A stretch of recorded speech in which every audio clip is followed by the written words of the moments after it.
Bismillahirrahmanirrahim. Assalamualaikum warahmatullahi wabarakatuh. Waalaikumsalam warahmatullahi wabarakatuh. Innal hamdalillah nahmaduhu wa nasta'inuhu wa nastaghfiruh wa na'udzu billahi min shururi anfusina wa min sayyiati a'malina. May yahdihillahu fala mudilla lahu wa may yudlil fala hadiya lahu. Asyhadu an la ilaha illallah wahdahu la syarika lahu wa asyhadu anna Muhammadan abduhu wa rasuluh. Allahumma salli wa sallim ala nabiyyina Muhammad wa ala alihi wa sahbihi ajma'in, amma ba'd. Ibu-ibu yang semoga senantiasa dirahmati oleh Allah, alhamdulillah, puji syukur kita panjatkan kepada Allah Subhanahu wa taala atas segala nikmat yang telah Allah Subhanahu wa taala anugerahkan kepada kita semua, sehingga di kesempatan pagi hari ini kita masih bisa berkumpul di Joglo ini untuk menghadiri majelis ilmu, majelis yang memiliki banyak sekali keutamaan sebagaimana yang disebutkan dalam Al-Quran dan Sunnah Nabi alaihi salatu wassalam. Mudah-mudahan Allah Subhanahu wa taala menganugerahkan keutamaan itu kepada kita semua, dan Allah mudahkan jalan kita semua untuk menuju surganya. Amin ya rabbal alamin. Ibu-ibu yang semoga senantiasa dirahmati oleh Allah, insyaallah pada kesempatan pagi hari ini kita akan kembali melanjutkan membahas apa yang termasuk dosa-dosa besar yang hendaknya dijauhi oleh setiap muslim. Pada pertemuan yang terakhir 1 bulan yang lalu kita telah bahas dosa besar, yaitu yang berupa apa? Membunuh orang yang tidak berdosa. Maka insya Allah di kesempatan pagi hari ini kita akan masuk ke dalam pembahasan dosa besar yang selanjutnya, yaitu as-sihr, sihir. Sihir itu secara bahasa disebutkan oleh para ulama, artinya adalah ma la tufa wa khafiya sababun, sesuatu yang lembut dan tersembunyi sebabnya. Oleh karena itulah waktu sebelum subuh tiba itu disebut sebagai waktu sahur.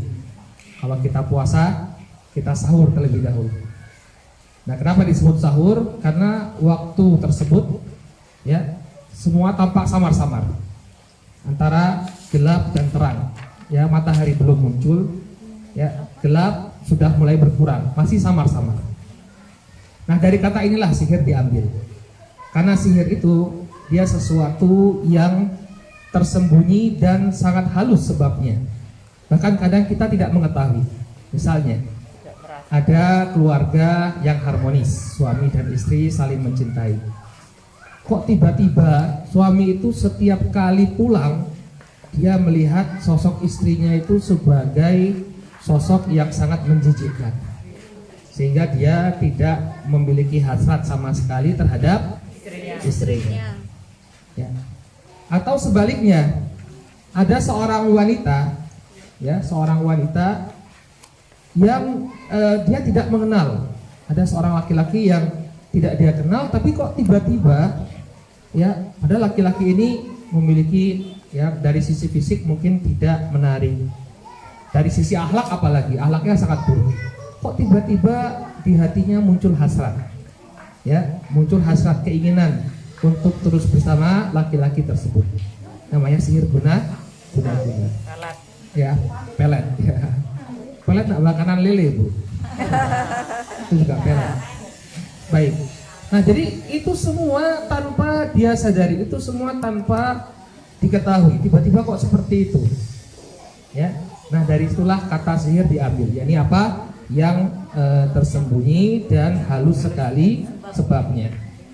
Adapun secara istilah syar'i, banyak di antara para ulama yang mencoba mendefinisikan sihir.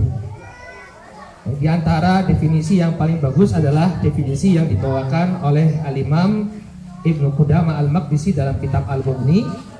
Kata beliau, yang namanya sihir itu adalah ya azimat-azimat atau mantra-mantra yang bisa menyebabkan seseorang itu sakit, kehilangan akal, atau menyebabkan rusaknya hubungan suami istri.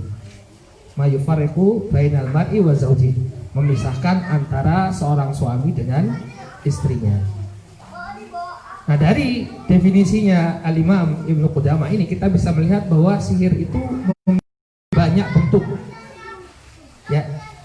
Terkadang dia ya dengan cara mengucapkan mantra-mantra atau dengan cara melakukan tiupan-tiupan pada ikatan-ikatan. Jadi dia membuat ikatan-ikatan uwel-uwel ya, terus dikasih rambut orang yang mau disihir, kemudian disembur, kemudian menyebabkan orang tersebut ya sakit ya. Atau dengan cara yang lain ya, dengan cara membuat dupa-dupa atau dengan membuat tulisan-tulisan ya. Kalau kemarin ibu-ibu pernah lihat ya, sempat viral di Facebook ya, kalau saya lihat di timeline saya di Aljazair kalau saya tidak salah, ada rumah dukun yang digerebek. Di sana banyak sekali foto-foto yang kemudian ada yang ditusuki jarum, ada yang dikasih gembok ya, ada yang mulutnya itu dirobek-robek pakai silet fotonya ya. Itu di rumah mana itu? Nah, seperti itu. Oh, itu dukun ya, rumah dukun ya? Ya, dukun. Nah, kenapa? Perlu kita ketahui, sihir ini dia bukan sekedar dosa besar biasa ya. Tapi sihir ini kata para ulama, dia termasuk kekufuran. Jadi orang yang mempraktekkan sihir ini, dia telah keluar dari keislamannya. Murtad. Kenapa ibu? Karena sesungguhnya tidaklah seseorang itu mendapatkan kekuatan sihirnya, melainkan dia harus melakukan pengabdian kepada setan. Oh gitu. Walaupun dia mungkin berpakaian seperti layaknya seorang ulama, seperti seorang ustadz, tapi kalau dia melakukan praktek sihir, ini pasti ada barternya. Ada barternya dengan setan, sehingga dia mendapatkan kekuatan sihirnya. Makanya kalau orang berobat ke paranormal yang tukang sihir ya, mereka sering dimintai beberapa syarat.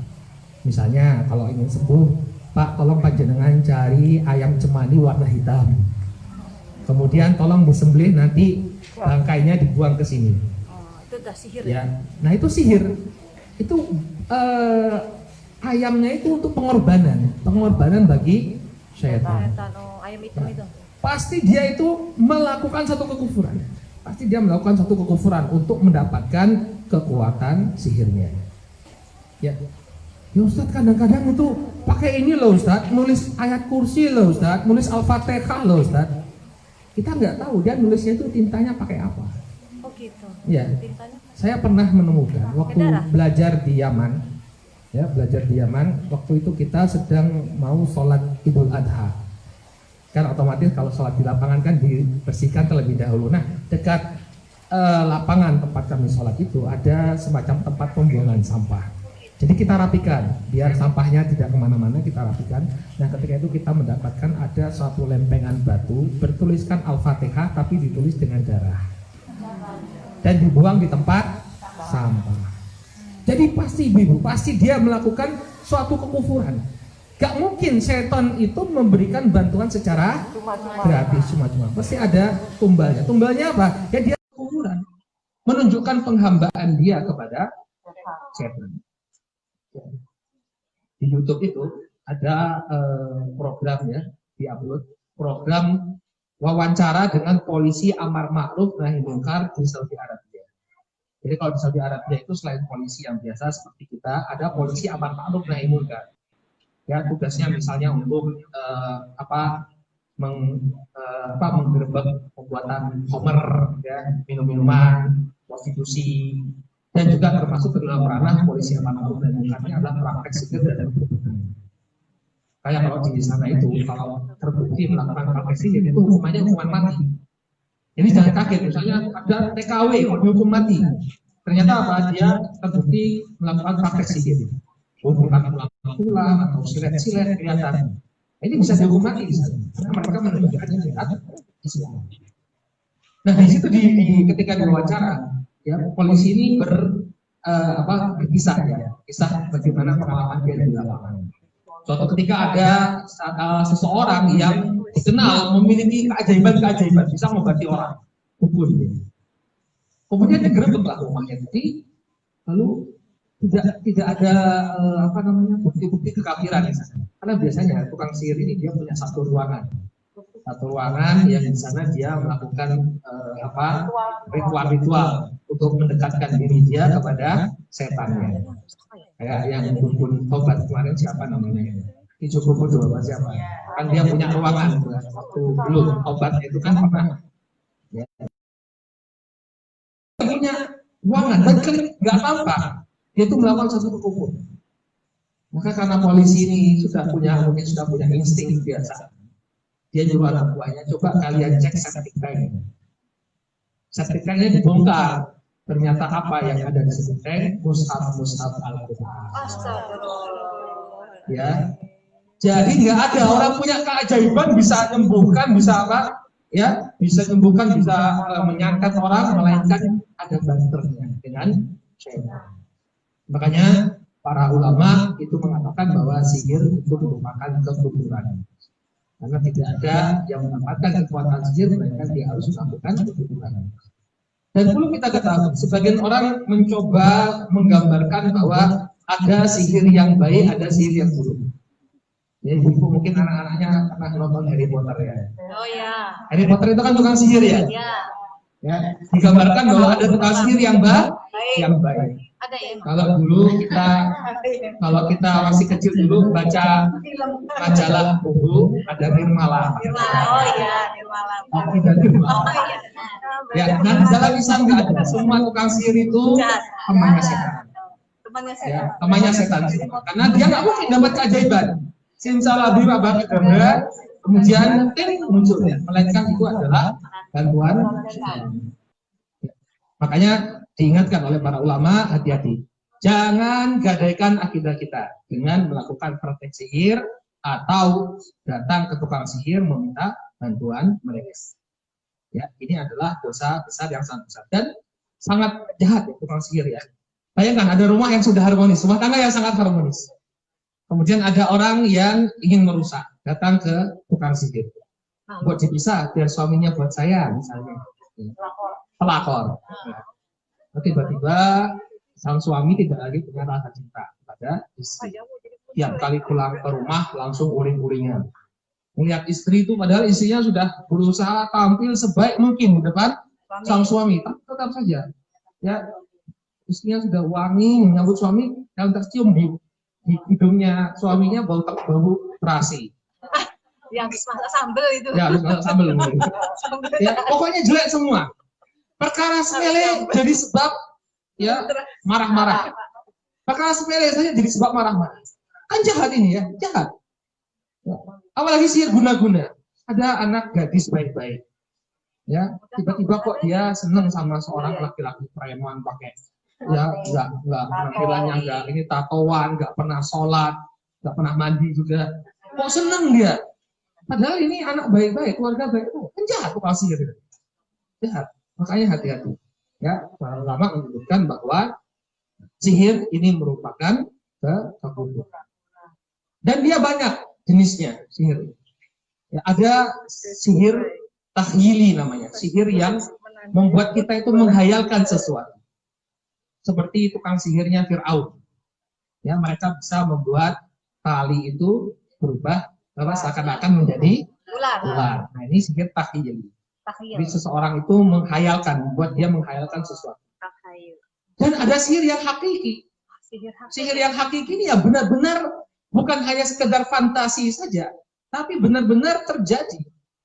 Ya, misalnya ada dokter, ada orang sakit ketika di ronsen tiba-tiba dalam perutnya itu apa? Silet paku. Ya. Nah, ini hakiki, benar-benar silet itu adalah bukan khayalan saja. Ya. Dan memang ada, ini bukan suatu hal yang dibuat-buat, tidak, memang benar-benar ada. Ya, itulah kuasanya setan. Ya, dia menyebabkan ya orang yang disihir itu mengalami berbagai macam penyakit atau hilang akalnya. Nah, ada teman waktu saya di Yaman itu ada teman yang baru pulang dari Libya. Jadi dia ke Libya, kemudian dakwah di sana, dia cerita. Ya, ketika rezim Qaddafi itu dijatuhkan, sebagian kawan-kawan ini, ya mereka merazia kuburan-kuburan keramat. Jadi kuburan-kuburan yang dijaga, ya yang punya kubah dijaga, nggak boleh sembarang orang masuk. Ini mereka datangi semua. Kalau dulu ada dihalang-halangi oleh pihak yang berwajib, kemudian tidak ada berani lagi mereka, kemudian mereka datang ke sana. Di salah satu kuburan keramat ternyata banyak sekali foto-foto yang digantungkan. Ternyata mereka itu mengambil kekuatan sihirnya itu dari kuburan keramat. Bisa ya kuburan keramat ada kekuatan? Iya, dia ada seton sebenarnya. Jadi seton itu yang menyuruh dia mengagungkan kuburan ini. Oh, gitu. Ya kamu kalau ingin dapat kekuatan, agungkan kuburan ini, kan mengagungkan kuburan nggak boleh. Nah begitu kemudian diambil foto-fotonya itu, kata teman-teman ini, diambil foto-fotonya, kemudian dibakar, kemudian kuburan keramatnya diratakan, itu banyak sekali orang di berbagai kampung itu tersadar dari penyakit gila. Jadi selama ini mereka disihir.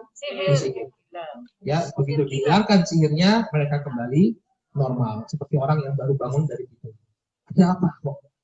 Apa yang terjadi selama ini? Nah, kita bisa melihat betapa rusaknya sihir. Ya, makanya tidak salah para ulama sampai para sahabat itu menjatuhkan hukuman mati bagi para penyihir dan tidak ada obat. Jadi walaupun dia mengaku sudah bertobat, tetap dieksekusi. Ya. Nah, di sini dibawakan oleh Al-Imam Adz-Dzahabi rahimahullahu taala beberapa dalil yang menunjukkan bahwa sihir itu merupakan dosa besar, bahkan merupakan kekufuran. Kata beliau, li'anna sahira la budda an yukfar au yakfur. Karena seorang tukang sihir itu pastilah dia melakukan kekufuran. Kalau yang di ibu-ibu itu nanti bagian akhir nanti kita bahas. Itu terapinya. Jadi kita bukan hanya mengungkapkan tentang bahaya sihir, tapi juga bagaimana terapinya kalau ada orang yang kena sihir. Jadi kata beliau, pastilah tukang sihir itu melakukan kekufuran. Kalau Allah Subhanahu wa taala berfirman, "Walakinna syayatina kafaru yu'allimuna an-nasa sihra." Akan tetapi para syaitan itulah yang telah kafir, mereka mengajarkan sihir kepada manusia. Jadi belajar ilmu sihir itu merupakan kekufuran. Belajar dan mengajarkan ilmu sihir itu merupakan kekufuran. Qala wa ma li syayatin al-man'un waradun fi ta'limihi al-insan as-sihra illa liyushraka bihi. Dan tidaklah tujuan syaitan itu mengajarkan sihir kepada manusia, melainkan agar manusia itu berbuat syirik. Jadi itu tujuannya. Kamu mau nggak dikasih ilmu? Bisa seperti ini. Cukup dengan menghentakkan kakimu, musuhmu yang 10 meter mental. Ya, kemudian diginiin, seret, tiba-tiba orangnya langsung sakit. Mau nggak? Mau ya. Kalau mau, ya sudah. Syaratnya seperti ini. Nanti kamu datang ke tempat ini, kemudian nggak boleh pakai baju, kemudian berendam, nanti ini syaratnya banyak. Ya. Kadang walaupun itu cuma dalam bentuk bunga ya, orang-orang kan sering memberikan sesajen. Nah, sesajen itu walaupun bentuknya itu cuma bunga saja, tapi yang penting dia sudah melakukan ketaatan, dia sudah mengikuti. Ya, jadi jangan dianggap besar kecilnya sesajen yang dia berikan. Karena memberikan seekor lalat saja ini sudah menyebabkan orang keluar dari. Ya, dalam kisahnya Salman Al-Farisi ada kisah 2 orang yang sedang melewati suatu kampung, kemudian ditangkap oleh penduduk kampung itu, nggak boleh dilepaskan dan akan dibunuh kecuali dia harus membuat persembahan kepada berhala. Ya, maka orang yang pertama nggak mau, dia tetap menjaga prinsip tauhidnya, akhirnya dia dibunuh. Orang yang kedua mengatakan bahwa saya nggak punya sesuatu untuk dipersembahkan, maka kemudian kata penghuni kampung tersebut, ya persembahkanlah, walaupun hanya seekor lalat. Apa harganya seekor lalat? Nggak ada kan? Nggak ada. Tapi yang diinginkan oleh syaitan, ya dia menumbuhkan ketundukan dan ketaatan kepada syaitan. Ya.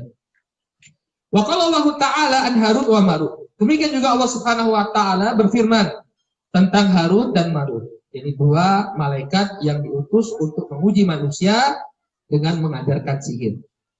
Jadi Allah menguji manusia yang ketika itu berada di negeri Babil dengan diturunkannya Harut dan Marut. Mereka mengatakan, ya wa ma yu'allimani min ahadin hatta yaqula innama nahnu fitnatun wal fala taqul. Dan tidaklah mereka mengajarkan sihir itu kepada seseorang, ya, melainkan mereka mengucapkan terlebih dahulu, sesungguhnya kami ini hanya ujian bagi kalian. Janganlah kalian melakukan kekufuran. Ini juga dalil yang menunjukkan bahwa sihir itu merupakan kekufuran. Jadi Allah menurunkan Harut dan Marut sebagai ujian bagi manusia. Kalau mereka tergoda untuk mempelajari sihir, mereka telah terjatuh pada kekufuran. Fayata'allamuna minhuma ma yufarriquna bihi bainal mar'i wa zawjih. Kemudian manusia pun mempelajari dari kedua malaikat yang jadi ujian ini, ya, perkara-perkara yang bisa memisahkan antara seorang suami dengan istrinya. Ya. Syahid dari ayat ini, ya, Allah Subhanahu wa taala mengatakan fala takfur. Janganlah kalian kufur. Jadi mempelajari sihir itu merupakan suatu kekufuran, apalagi mempraktekannya. Ila anqal, sampai firman Allah Subhanahu wa taala, walaqad alimu laman ishtarahu ma lahu fil akhirati min khalaq. Dan mereka telah mengetahui, ya, kalau mereka membeli kekufuran dengan melakukan sihir tadi, ya, ma lahu fil akhirati min khalaq, mereka tidak mendapatkan keberuntungan sama sekali di akhirat. Ini juga dalil yang menguatkan apa yang kita sampaikan tadi, bahwa sihir itu merupakan kekufuran. Barang siapa yang mengamalkannya, dia telah keluar dari keislaman. Kemudian kata beliau, ya, beliau menggambarkan keadaan masyarakat di zaman beliau. Al-Imam Az-Zahabi ratusan tahun sebelum kita. Dia menggambarkan keadaan di masa beliau. Fatara khalqan kathiran minad bulal yadkhuluna fi sihr wa yadhunnuna annahu haramun faqat. Maka Anda bisa melihat, ini di zamannya Imam Zahabi. Anda bisa melihat banyak orang-orang yang tersesat, mereka mempraktekkan sihir dan mengira bahwa hukumnya itu hanyalah haram saja. Ya, orang zaman dulu itu menganggap sihir itu haram, padahal dia merupakan kekufuran. Kalau zaman kita mungkin lebih parah lagi, bukan haram.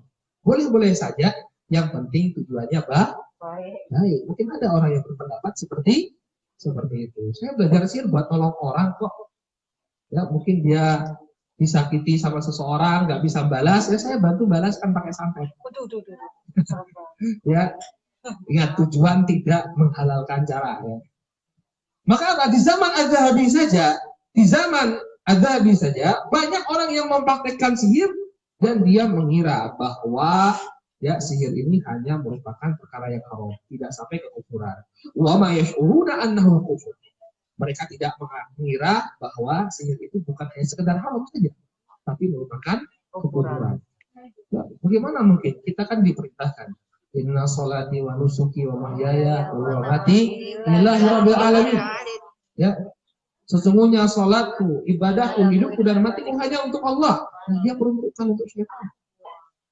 Ya, wa ma khalaqtul jinna wal insa illa liya'budun. Tidaklah aku ciptakan jin dan manusia kecuali hanya untuk beribadah kepada Allah. Tapi dia beribadah kepada syaitan, beribadah kepada jin. Maka tidaklah dia, ya, berada dalam keislamannya. Ketika dia melakukan praktek sihir, dia telah keluar dari keislamannya dan jatuh pada kekufuran. Wa yadkhuluna fi ta'allumi simiyah wa 'amilaha. Maka mereka pun mempelajari sihir dan juga mengajarkannya. Wahya mahdu sihir, dan ini merupakan sihir yang sebenarnya. Wa fi aqdil mar'i an zaujatihi wa huwa sihir. Demikian juga ikatan-ikatan untuk mempengaruhi hubungan pasutri. Ini juga merupakan sihir. Jadi mereka membuat ikatan-ikatan, ada kayu diikat-ikat dengan benang, lalu diselipkan rambut orang yang disihir. Kemudian dia membaca mantra-mantra, lalu menyebut. Ya, ada Mbah Dukun. Langsung menghibur kan. Nah itu, coba lihat kita. Ya, populer itu kan. Lagunya populer, padahal itu kesirikan. Populer. Ya, langsung disembuh. Alam. Berarti itu lagu syirik. Lah ya lagu syirik lah. Walaupun di belakangnya di embel-embeli kepada Tuhan mengharap, ya ini cuma polesan saja. Yang namanya dukun, ya dukunnya nggak sholat, ya namanya dukunnya nggak sholat. Kalau ada dukun yang sholat, ya bukan mengingatkan, mau dia minta. Ya jadi ibu nih ngajak nostalgia ini namanya ini ya, nostalgia liriknya nih. Ya, tolong pasiennya kan, minta tolong pasien. Sedang Nah kan ibu-ibu jadinya, pasien. waduh saya jadi nyesel ini pokoknya. Udah Bu, udah. Sudah. Ya. Jadi mereka membuat ikatan-ikatan untuk mempengaruhi hubungan pasti. Dia buat ikatan-ikatan, kemudian dia baca mantra yang diajarkan oleh syaitan, lalu dia menyembur, ya, menyemburkan air ke apa yang dia sihir tadi, ya, perantara sihirnya tadi. Qala wa fi mahabbati zawji limra'atihi wa fi bughdiha wa bughdih. Demikian juga sihir tersebut bisa mempengaruhi cinta seseorang kepada pasangannya dan juga menyebabkan kebencian di antara mereka. Wa asbaha dzalika bi kalimatin majhulah aktsaruha syirkun wa dhalal. Dan mantra-mantra lainnya yang dia merupakan ya yang tidak kita ketahui maknanya. Biasanya nggak tahu kita maknanya. Yang tahu itu adalah setan saja yang tahu. Ya, simsalabim ada yang tahu apa itu? Apa artinya Ya, simsalabim? saya juga nggak tahu makanya. Abakadabra itu katanya, Aba itu kan bapak. Abakadabra itu katanya diambil dari bahasa Injil asli Suryani. Jadi itu menyebutkan abakadabra itu bapak, anak, dan roh kudus. Yang saya pernah baca selintas di kamus. Jadi nggak boleh kita baca. Ya nggak boleh. Iya. Nah, kita tuh makanya kadang-kadang latah ya, itu mengucapkan tanpa mengetahui. Kalau simsalabim? Nah, sebenarnya saya nggak tahu. Tapi itu juga menyerupai sihir juga. Ya. Hati-hati yang seperti itu kita hindari saja. Ya. Kemudian beliau menyebutkan di sini, apa sih dalam Islam hukum yang layak dijatuhkan bagi soal tukang sihir? Kata beliau, wahad bisahir al-qatl li'annahu kufrun billah au darul kufur. Maka hukuman dalam syariat Islam, hukuman bagi tukang sihir itu adalah dieksekusi. Ya, jadi jangan heran kalau misalnya di Saudi Arabia ada orang melakukan perbuatan sihir kemudian dieksekusi. Dan kemudian loh di Indonesia biasa kok. Banyak Indonesia bahkan di koran-koran lampu merah itu halaman belakangnya iklan pada dukun semua. Iya benar ya. Ya, mulai yang ingin apa pengen rezeki lancar, ya, Iklan-iklan ada pengen agar ya, membuka aura ya, apa? Aurat ya. Aura, ya, membuka aura, kemudian pasang apa? Susuk, ya, pasang susuk dan lain sebagainya. Itu bebas di negeri, ya, negeri 62 ini ya. Negeri Indonesia ini bebas, karena memang kita ini sebenarnya mayoritas kita itu jauh dari agama. Mungkin ibu-ibu juga baru sebagian tahu bahwa oh nggak boleh ya, ternyata semua sihir itu nggak boleh ya. Jadi ada kita yang baru tahu bahwa sihir itu semuanya nggak ada yang namanya sihir putih. Semuanya sihir itu adalah kekufuran. Ya. Dukun bayi ya kalau dia cuma membantu melahirkan nggak jadi masalah. Ya, dukun pijit juga nggak jadi masalah selama dia tidak. Jadi yang dilihat itu bukan namanya ya ibu, tapi prakteknya seperti apa. Ya, prakteknya seperti apa. Dan kadang dia tidak bernama dukun, dia mungkin bernama ustaz, bernama kiai, bernama syekh, bernama habib. Ya, tapi prakteknya ya, kita lihat prakteknya. Misalnya sakit. Ya, ini tolong ustaz kita ini digabung sama jin. Kemudian dia ngasih raja-raja. Ditulisnya ada bintang-bintang, alif, ba, tata ada bintang-bintang. Kemudian dia kasih rambut dibungkus. Karena saya pernah dulu, ya saya pernah ada rumah kos-kosan itu sering diganggu sama jin. Nah kemudian yang punya rumah ini minta tolong ke orang pintar. Ketika itu dia diberi ditaruh ada kertas, kemudian dimasukkan ke dalam klip obat kayak kita nebus resep itu kan, ada plastik klip itu. Dimasukkan, kemudian dia perintahkan, Bu, biar jinnya pergi, ini tolong ditempel di tiap ventilasi pintu keluar. Jadi di ventilasi yang malah keluar itu dikasih itu. Perusahaan Arab itu? Ya, raja itu. Nah kemudian ketika kita rumah itu mau dikontrakkan, kemudian kontrak yang baru, waktu itu bukannya berkurang jin-jinnya, tapi malah banyak. Jadi mungkin kemungkinannya mereka ini kuat-kuatan jin. Jadi sebelumnya sudah ada jin, nah dukunnya ini punya jin juga. Nah, jadi bagaimana dia meletakkan jinnya tadi ya dengan cara meletakkan raja-raja. Jadi raja itu Jadi raja-raja itu sebagai pangkalnya dia. Nanti kita akan jelaskan bagaimana menghilangkan. jin ketemu jin. Jadi jinnya lawan dengan jin yang lain. Nah, memang hilang jin yang lama, tapi ganti jin yang baru. Oke. Ya, jin dan jun. Nah, kemudian ya ketika dibuka, ternyata yaitu isinya ada tulisan yang tidak jelas. Jadi saya pernah buka itu. Iya. Isinya itu ternyata ada tembakau atau menyan. Ada menyan, kemudian kertas tulisannya bintang-bintang, alif, ba, ada bintang bulannya, tidak jelas. Ini namanya raja. Raja ini untuk mengundang jin. Tapi benar ada itu memang. Benar ada. Ya ibu misalnya nyuruh pengapunten jin. Kadang di warung-warung itu ada tempel raja-raja, alif, bintang-bintang. Ada toko bakso, saya mau beli bakso, waduh ini pun ya raja. Karena di depannya itu di gerobaknya itu ditulis ada rajanya. Kalau ibu masuk warung, kemudian lihat di pintunya itu biasanya kalau ada kertas, nah itu raja. Nah ini biasanya mereka datang ke orang pintar itu raja untuk menarik ya pembeli. Kalau kiai ngasih raja gimana kan? Ya nggak boleh. Nggak boleh. Nanti ada dalilnya di sini. Ada dalilnya. Ya ada dalilnya di sini sebenarnya. Nah, jadi ibu-ibu harus pintar. Bukan yang kita lihat itu penyebutannya. Ya, dukun. Kemudian kita langsung mengatakan, oh ini tukang sihir. Dukun bayi gimana? Oh iya, pijat. Ya, dukun pijat gimana? Pijat gimana? Tapi yang kita lihat adalah prakteknya seperti apa.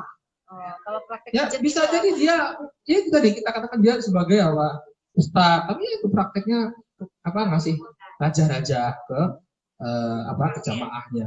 Ini nanti tempel sini. Itu kalau ketok.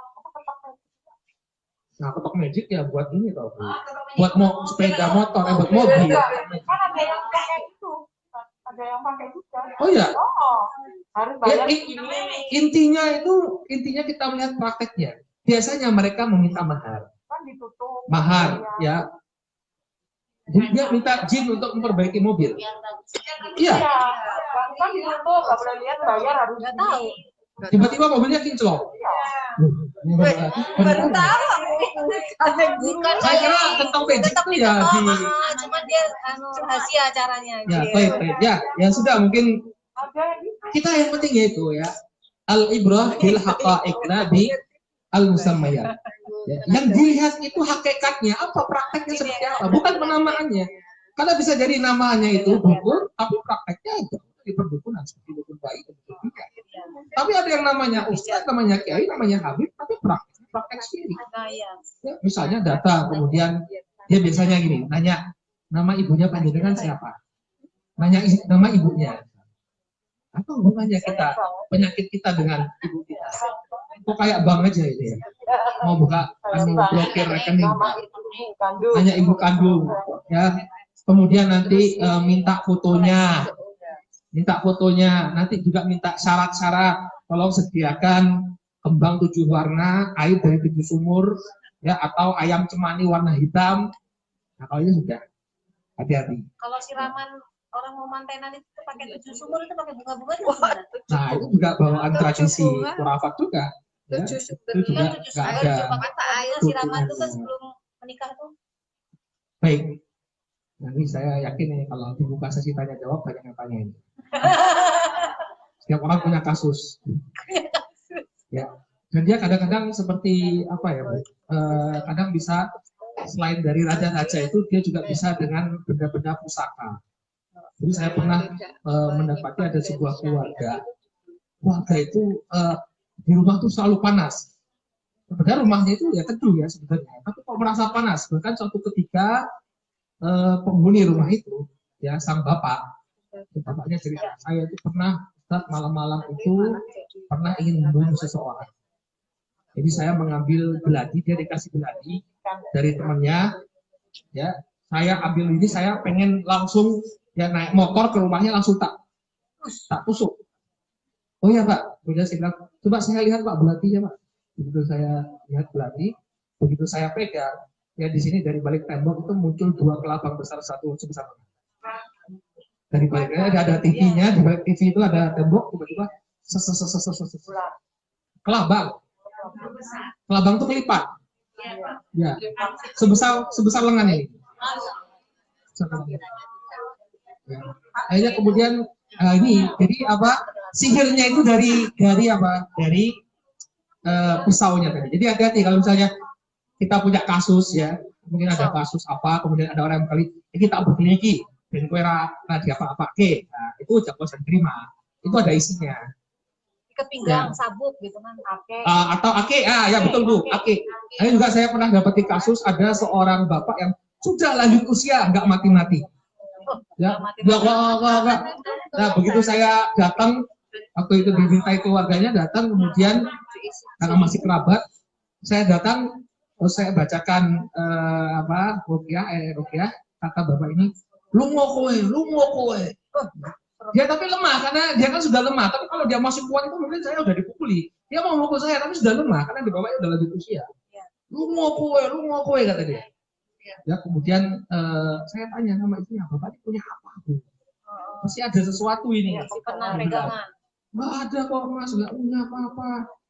Ya sudah, saya saya ya udah kalau misalnya memang nggak punya apa-apa ya sudah, nanti Ibu rutinkan saja ruqyah sendiri ya, saya tinggal. Nah, ternyata selama beberapa hari baru ketahuan bapak itu punya simpanan akik. Ya, punya simpanan akik untuk yaitu ada orang yang memberikan kepada dia terjaga. Maka hati-hati. Ya ini akik, pusaka tadi, kemudian raja, ini adalah markasnya jin. Dari situlah mereka melakukan serangan sihir. Ini kita akan bahas bagaimana cara mengatasi. Kita selesaikan dulu ucapannya Imam Adz-Dzahabi di sini. Kata beliau wahad besahir al ya. Tunggu sebentar ya Ibu, nanti ada saya jawab. Ya. Hukuman bagi penyihir kata beliau dalam syariat Islam adalah dibunuh karena dia melakukan kekufuran kepada Allah. Nabi mengatakan ijtanibu sab'al mubiqat wa dzakara minha as-sihr. Nabi mengatakan bahwa jauhilah 7 perkara yang membinasakan, di antaranya adalah sihir. Falyattaqil abdu rabbahu wa la yadkhulu fi ma yuqassiru bihi ad-dunya wal akhirah. Maka hendaknya seorang hamba itu bertakwa kepada Allah, jangan sampai dia terjatuh pada perkara yang membuat dia rugi dunia akhirat. Hati-hati dulu. Jangan gadaikan akidah kita. Karena nggak tahan menghadapi problema, nggak sabar menghadapi problema, akhirnya yuk kita ke paranormal, ke orang pintar yuk. Hati-hati. Jangan gadaikan akidah kita. Ya. Wa yurwa an Nabi sallallahu alaihi wasallam annahu qala haddu sahir darbatun bisayf. Dan diriwayatkan dari Nabi sallallahu alaihi wasallam bahwa beliau mengatakan hukuman bagi seorang penyihir adalah dipenggal dengan pedang. Wa sahih annahu min qauli Jundub. Tapi yang benar ini bukan ucapan Nabi tapi ucapan seorang sahabat yang bernama Jundub bin Ka'ab al-Khair. Jadi para sahabat Nabi itu mereka mengatakan hukumnya penyihir ini dibunuh. Kenapa? Karena dia telah melakukan kekufuran. Wa qala Bajalah bin Abdah atana kitabu Umar qabla mautihi di sana aniqtulu kulla sahin wa sahirah. Disebutkan oleh seorang tabi'i ya yang bernama Bajalah bin Abdah. Beliau bercerita bahwa datang surat dari Umar. Jadi beliau ini hidup di masa kekhilafahannya Umar bin Khattab. Ketika beliau berada di Basrah, datang surat dari Umar. Ketika itu menjelang wafatnya Umar, 1 tahun menjelang wafatnya Umar. Apa yang tertulis dalam surat tersebut? Ternyata ya SK dari Umar, ya surat keputusan dari Umar, aniqtulu kulla sahir wa sahirah. Bunuhlah semua tukang sihir, baik yang laki-laki maupun yang wanita. Jadi hukuman tukang sihir dalam syariat Islam adalah apa Ibu? Dipenggal. Banyak dong dipenggal di sini. Iya, makanya orang takut sama syariat Islam karena bakal banyak yang dipenggal. Ya. Yang dipotong tangannya banyak, yang dipenggal banyak, yang dilempari batu sampai mati banyak. Bukan banyak bebek. Qala wa an Abi Musa radhiyallahu anhu anna Nabi sallallahu alaihi wasallam qala thalathatun la yadkhulul jannah. Ya, dari Abu Musa al-Asy'ari beliau mengatakan, hadisnya riwayat Ahmad, Nabi SAW bersabda, ada 3 golongan yang tidak akan masuk surga.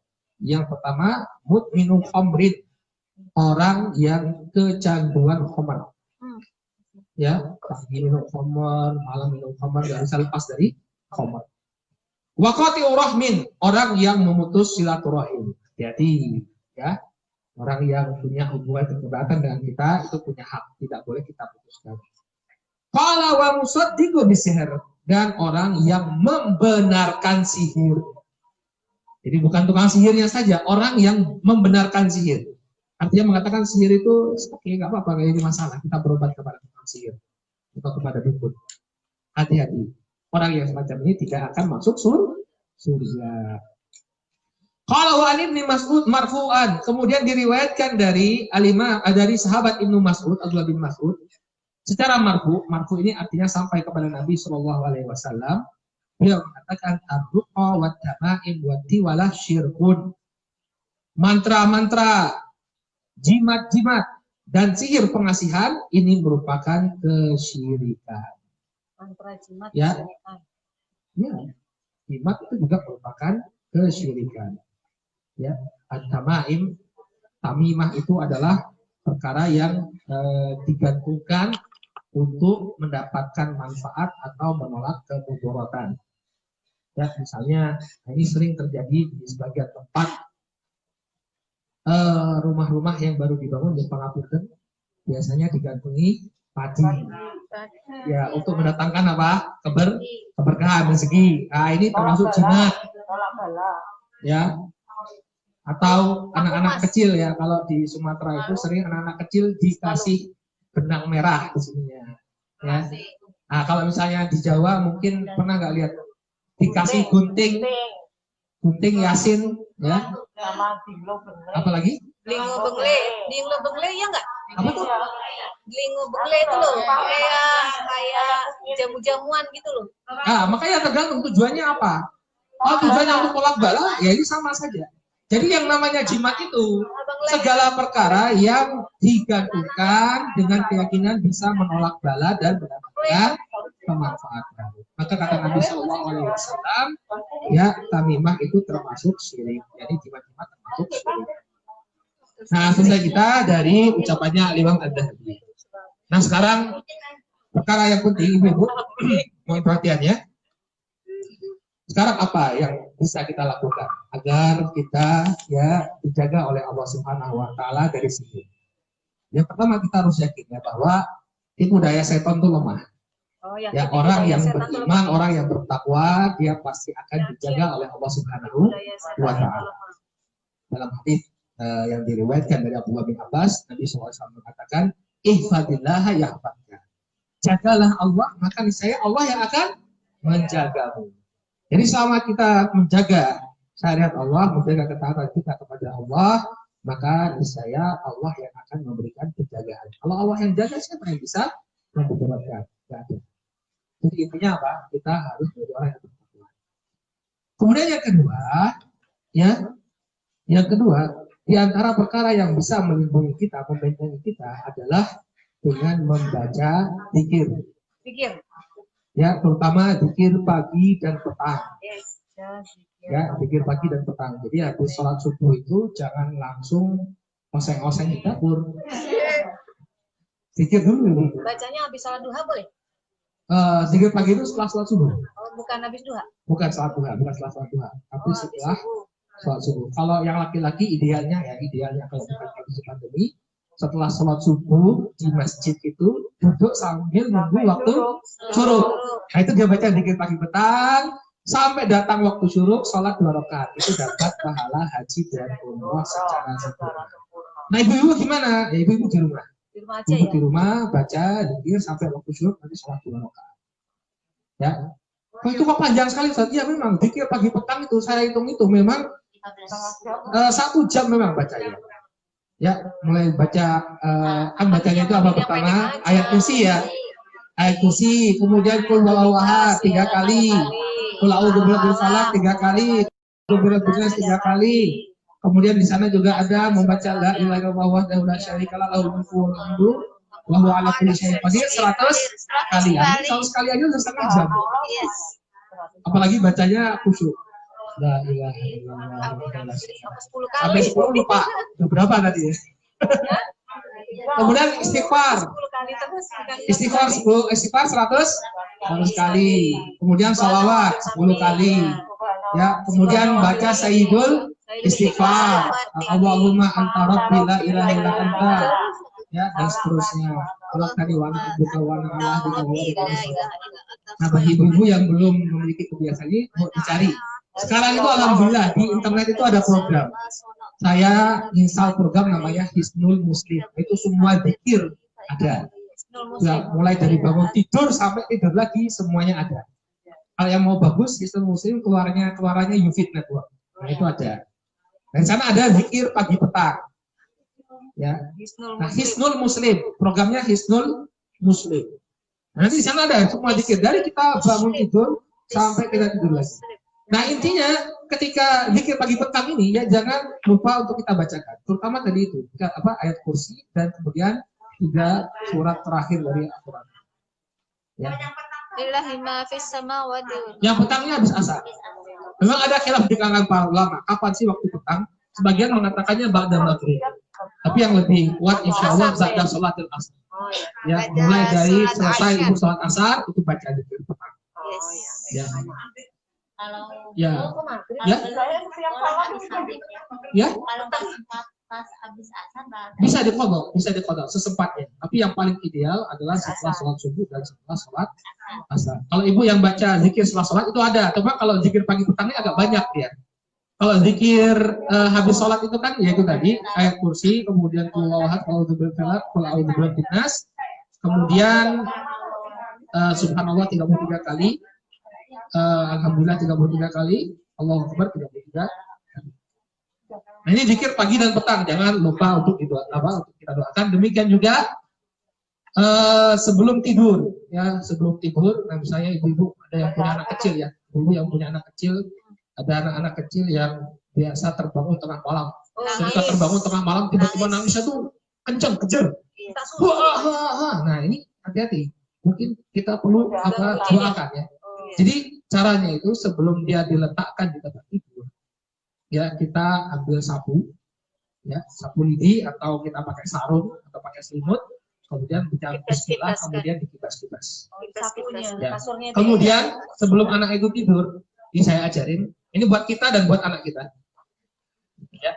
Ini ada sunnahnya, ini bukan mengada-ada, ada sunnahnya dari Nabi SAW. Jadi beliau mengatakan sebelum tidur itu kita ludahi tangan kita, tapi ludahnya itu bukan meniup, tapi diiringi dengan percikan air. Oh gitu.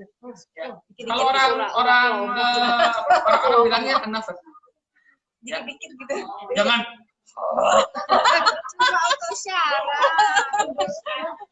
Jadi dia menghembuskan, kita menghembuskan nafas, tapi diiringi dengan sedikit air. Ya, sembur ya. Kalau sembur Namanya itu nanti sudah sembur lagi. Kemudian bacakan ayat kursi, kemudian ya qul a'udzu birabbil qul huwallahu ahad, qul a'udzu birabbil falaq, qul a'udzu birabbin nas. Kemudian tangan ini kita usapkan ke tangan ke tubuh anak kita. Nah kalau untuk kita ya juga sebelum kita tidur kita bacakan kemudian usapkan ke seluruh badan kita, insya Allah nggak diganggu. Ya, kita baca ayat kursi di sana kemudian baca al-mu'awwidzat. Ya, al-mu'awwidzat yang itu wawahan dan jadi kalau kita menjalankan sunnah-sunnah ini, ibu, insya Allah Allah akan jaga kita. Jadi jangan langsung wah ngantuk langsung ripuh. Atau biasanya kebiasaan orang zaman sekarang ini, kalau zaman dulu kan zikir, kalau zaman sekarang buka HP. Wah, iya. Lihat status WA orang sampai ngantuk abis itu tidur. Ayo siapa ayo ngaku. Ya, abis itu ya digelayangi sama setan. Ada si Abang. Ada si Abang. ini masih bagus Ustaz. Baca aja ya, tapi yang lebih afdal seperti itu. Jadi kita menyeluruh. Atau kita baca ayat kursi ya, dalam hadisnya Abu Hurairah, kalau baca ayat kursi juga bisa, insya Allah bisa. Tapi yang lebih afdal seperti itu. Ya, kalau anak-anak kita ribut seperti itu, dicoba ini. Pertama kali sebelum dia tidur, kita baca bismillah, kita kibaskan tempat tidurnya, kita bersihkan. Kemudian sebelum dia tidur, kalau anak kita belum bisa membaca zikir, kita bacakan seperti tadi, kemudian kita besarkan ke tubuh mereka. Insya Allah tidurnya tenang. Terutama anak bayi. Kan kasihan ya, kadang-kadang kan ngejer itu ya. Bangun tengah malam tiba-tiba teriak sampai tetangga juga kedengaran suara. Itu kemungkinan enggak dia tidur sama bapaknya. Itu beda lagi. Itu bapaknya jadi jin. Nah ini langkah kita. preventif kita. Kemudian apa? Rumah itu harus dibersihkan dari maksiat. Ini pangapunten, kita banyak yang tidak tahu naruh patung-patung, ya. Patung-patung, kemudian yang pangapunten ini ya gambar-gambar, ya. Nah ini adalah sasaran empuk para syaitan. Kenapa? Karena malaikat ya itu tidak akan masuk rumah, malaikat penjaga, malaikat yang menjaga kita, malaikat rahmat itu tidak akan masuk rumah yang di dalamnya ada gambar dan ada gambar patung dan anjing. Anjing? Ya. Oh, anjing itu. Ada anjing itu malaikat nggak mau masuk. Ya. Takut. Nah foto-foto juga, foto-foto masuk album aja lebih baik. Foto-foto keluarga. Foto-foto keluarga Kalau juga. udah terlanjur di Ya silakan. Saya kan cuma menyarankan ya.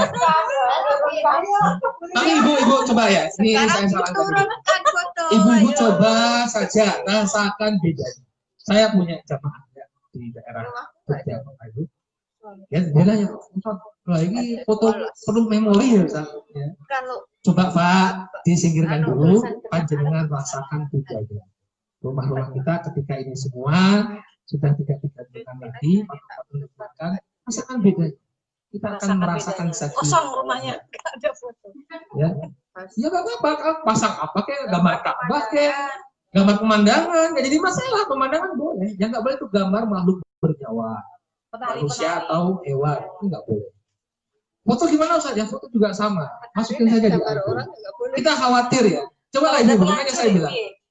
Kalau saya bilang nggak boleh haram kan ibu berat. Coba aja rasakan sendiri. Ibu singkirkan gambar. Buktikan apa yang terasa di rumah.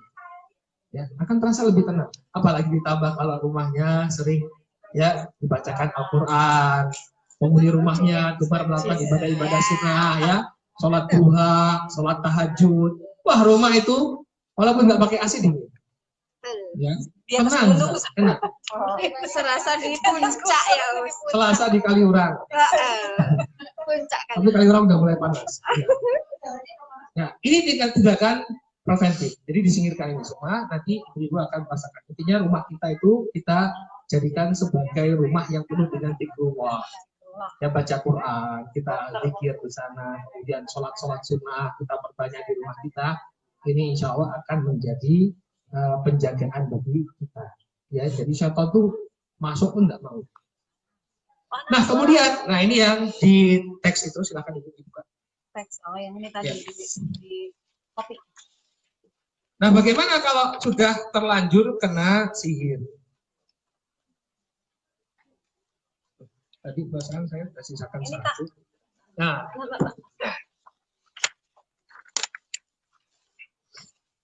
jadi bagaimana kalau ada anggota keluarga yang tersihir? Nah ini sebenarnya nggak perlu manggil ustadz, nggak perlu manggil siapa yang bisa ngeruqyah. Kita itu sebenarnya bisa ngeruqyah. Ya kita tuh justru malah bagus itu kalau kita ngeruqyah sendiri. Kenapa? Karena kalau kita minta numpang ampun dan minta ruqyah sama orang, ini ada bentuk ketergantungan kepada orang lain. Tapi kalau kita ngeruqyah sendiri, antara kita dengan Allah langsung. Ya, kita dengan Allah langsung. Maka yang pertama disebutkan oleh Al-Imam Ibnu Qayyim rahimahullah dalam Zadul Ma'ad, ya, terapi pengobatan setelah terkena sihir itu hendaknya dihancurkan sumber sihirnya. Seperti buhul-buhul ikatan. Biasanya makanya perlu dibersihkan rumah itu. Jadi biasanya di dekat-dekat rumah itu, entah itu di angin-anginnya itu diventilasi atau di antara ya di celah-celah rumah itu coba dilihat. Jadi kalau pertama kali ingin membersihkan rumah itu dari sihir ya harus dibersihkan. Ya nanti dicari apa yang karena buhul-buhul ini merupakan merupakan markas dia untuk menyerang kita. Ya, tempatnya setan untuk menyerang kita, poinnya mereka untuk melakukan serangan. Ya, seperti batu akik juga ya, benda-benda pusaka yang, tapi tidak semua ya, saya tidak mengatakan cuma benda pusaka itu ada penghuninya, tidak, ya, tapi dia datang dalam bentuk cincin atau ikatan-ikatan, ya. Dia kalau ketemu langsung saja bakar, musnahkan, baca Bismillah, ya, nggak usah nunggu Ustaz, nggak usah nunggu saya, ya. Masukin siram minyak bakar. Apa yang disiram minyak? Itu yang bul-bul ya ikatan-ikatan. Kalau ketemu, ya kalau aki ya dihancurkan, Kayak tadi itu yang pisau belati itu langsung saya bakar, kemudian pisaunya saya patah-patahkan. Kalau jinnya marah sama kita gimana, Tat? Bismillah, makanya baca bismillah. Terus kita diserang, kita dicekek. Kalau kita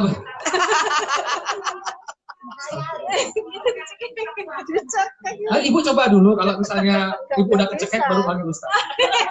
Nggak bisa setan itu. Ya.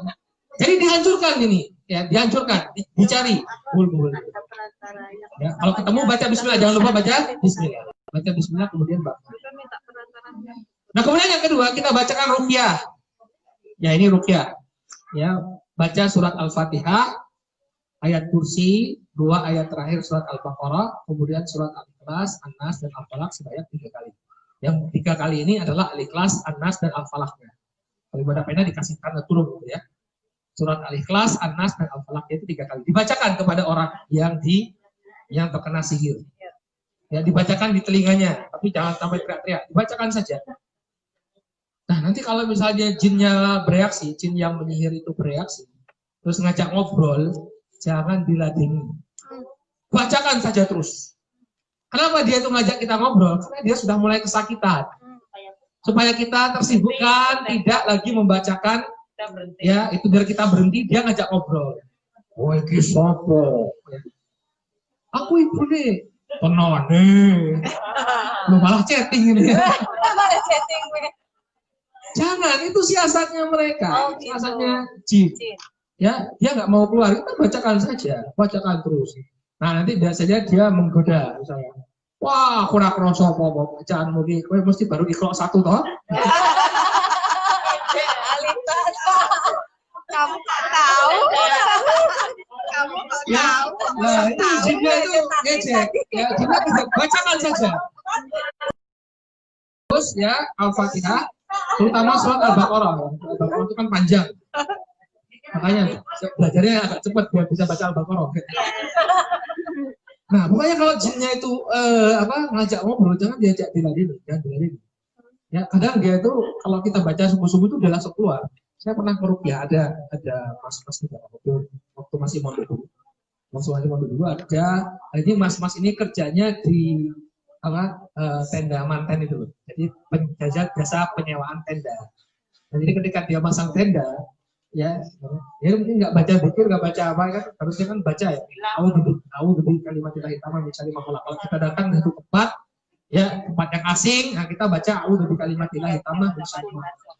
Dia nggak baca doa, nggak baca zikir, langsung tebang-tebang aja untuk masang tenda. Tiba-tiba langsung ngamuk, dibawa ke pondok. Matanya masih melotot kan, terus tak bacakan zikir itu lucu sekali. Jadi di sininya ini kayak ada ibu tahu telur puyuh, itu seperti ada telur puyuh jalan-jalan. Kemudian tidak lama itu kita ruqyah 1 menit itu bacakan Al-Fatihah, baru mau baca Al-Fatihah, terus dia udah sadar. Terus saya tanya, rasanya piye kayak apa? Kayak telur puyuh tadi. Kayak telur bruk ada 3. Ada 3 yang keluar dari mulutnya. Makanya jangan diajak ngobrol. Kadang kita ini ya pengen kepo ya. Lagi aslinya mau ngendi. Aku suka Jombang, oh podo. Coba ngendi. Lo kok bisa terpikir Jombang ya? Nah, kalau demikian juga cara yang ketiga. Nah, ini dengan memandikan, dengan cara memandikan daun bidara. Orang Jawa bilang bidara. Kalau di Yaman itu daun sidr, sama ya daun bidara. Nah, kalau sekarang itu sudah ada ekstraknya. Jadi yang sudah ada ekstraknya itu bukan buah manggis saja, tapi juga daun bidara. Ya, itu dalam bubuk ya, bentuk bubuk. Nah, itu dicampur di air. Masukkan ke dalam ember, air seukuran bisa untuk mandi, artinya bisa untuk membasahi seluruh badan, seluruh tubuh. Kemudian ditumbuk 7 helai daun bidara atau kita taburkan bubuknya tadi. Ada yang punya ya. Ada sekarang jualnya ada yang jual. Nggak pernah dipakai. Ya. Iya, tapi nggak pernah dipakai. Ya alhamdulillah Bu, nggak dipakai Bu. Kalau dipakai kan berarti ada yang kesihir. Oh, gitu. Kemudian kita masukkan setelah ditumbuk taruh di ember, campurkan dengan air yang cukup untuk mandi, lalu dibacakan di air tersebut. A'udzubillahi minasyaitonirrajim, kemudian dibacakan ayat kursi, ya, surat Al-A'raf. Ya, jangan di kamar mandi, nggak boleh. Baca Al-Quran di kamar mandi nggak boleh. Di Bawa kamar. keluar. Di Bawa luar. keluar Basah dulu. semua kamarnya. Kalau mau memandikannya, Di teras. ya memandikannya ya nggak mesti dalam keadaan nggak pakai baju ya, maksudnya dia dalam keadaan pakai misalnya sarungan, dibuka, atau yang perempuan pakai kain disiram. Ya. Kemudian dibacakan ayat-ayat yang sudah kita tampilkan di sini, Al-Baqarah ayat yang terakhir. Nah, ini Al-Baqarah ayat kursi, kemudian Al-A'raf ayat 117-119, surat Yunus, kemudian surat Toha, lalu Al-Kafirun, Al-Ikhlas, dan An-Nas. Dibacakan di ayatnya terlebih dahulu, kemudian ambil satu cangkir kecil ayat tersebut untuk diminumkan, ya, untuk diminumkan, kemudian sisanya baru dimandikan, disiramkan kepada orang yang terkena sihir. Kan Jadi nggak perlu manggil orang pintar, enggak. Ruqyah itu kita bisa sendiri. Ya. Oh iya iya. Saya kemarin itu pernah ngisi pengajian. Coba tanya. Ya, ternyata ada salah satu jamaah pengajian itu Jabri telepon, suaminya ya telepon. Pak Ustadz, istri saya ikut kajiannya Pak Ustadz kemarin. Kemudian saya ini punya anak perempuan. Kemudian anak perempuan saya ini kok tiba-tiba seneng sama laki-laki. Oh itu yang saya cerita tadi. Orangnya itu Preman. iya enggak betul. Wajar. Ya anak saya itu anak baik-baik, tapi kok bisa seperti ini? Gimana Pak Ustadz? Bisa meruqyah anak saya nggak? Waduh, meruqyah anak gadis seorang ya. Nanti jinnya malah menggoda saya. Jadi saya ngomong ke apa? Saya ngomong ke bapaknya, caranya gini. Bapak bisa upaya aja. Dan itu lebih bagus. Kenapa? Karena kita nggak menggantungkan kepada orang lain, kita yang meminta kepada Allah. Nah, nanti kalau memang sudah tidak bisa, ya tidak ada perubahan, ya sudah kita tolong kepada orang yang paham. Orang yang paham. Namanya kasus yang apa bapak-bapak tadi itu yang pakai batu akik itu ya diruqyah sama ustadznya itu pakai daun bidara juga, dan setelah itu alhamdulillah bisa sembuh. Nah, kadang memang ini ya, kadang-kadang kita jauh dari agama ya. Kan orang-orang dengan yang namanya agama itu kan paling cuma kenalnya pas lebaran aja, ya nggak? Sholat enggak, ya nggak? Orang-orang ngaku Islam, sholat enggak, Islam KTP. Jadi ketika mereka menghadapi hal yang seperti ini, nggak punya ilmu, akhirnya apa? Datang ke dukun, sama sihir dilawan dengan sihir, nggak boleh. Tapi kalau kita belajar agama, ini fungsinya kita belajar agama. Jadi kita tuh bisa lebih mempraktekkan agama kita itu sungguh-sungguh. Semua perkara itu ada solusinya dalam agama kita. Kalau ada orang yang seperti ini, ya seperti ini. Tuntunannya nggak bisa selesai, seperti ini ada cara pengobatan. Baik, ya mungkin kita cukupkan dulu sampai di sini jam 11 ini. Ya, kajian kita.